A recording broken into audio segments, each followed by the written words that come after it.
முடியுது தெரியுது. கொஞ்சம் தூரம் இதோட முடியுது. இங்கேருந்து ஒரு 200 மீட்டர் வரும் சார். 200 மீட்டர் இருக்கு.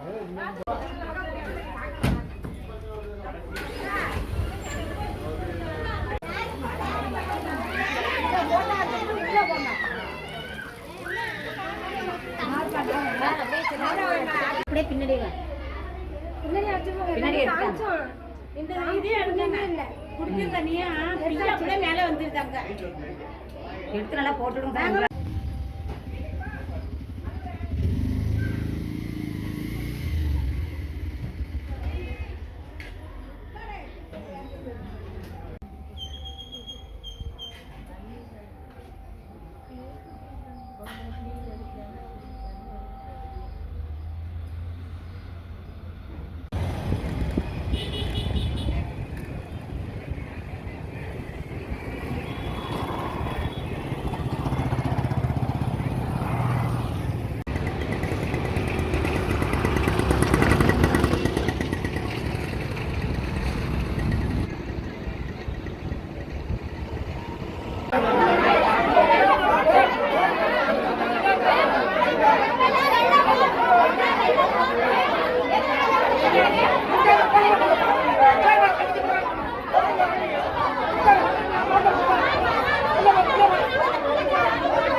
சார் வணக்கம்.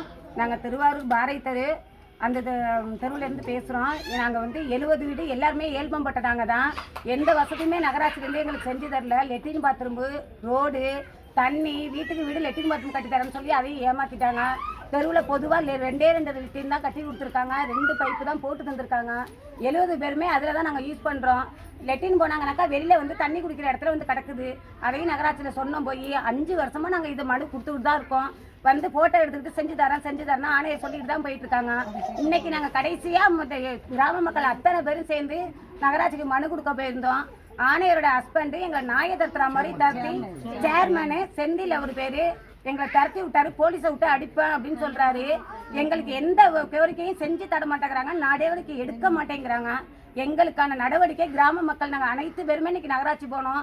எல்லாருமே கஷ்டப்படுறோம். நாங்கள் வேலையை தோற்று பிள்ளைங்களை தூக்கிக்கிட்டு இன்னைக்கு எல்லாருமே நகராட்சி வாசலில் நின்னோம். வெயிலில் 12 மணிக்கெல்லாம் எங்களை தரத்தி அடிக்கிறாரு. அவர் போங்க வெளில போங்கன்னு சொல்கிறாரு. எங்கள் நடவடிக்கையை கேட்டு அத்தனை பேருக்கும் நீங்கள் எங்களுக்கு உதவி பண்ணுமாறு கேட்டுக்கொள்கிறோம்.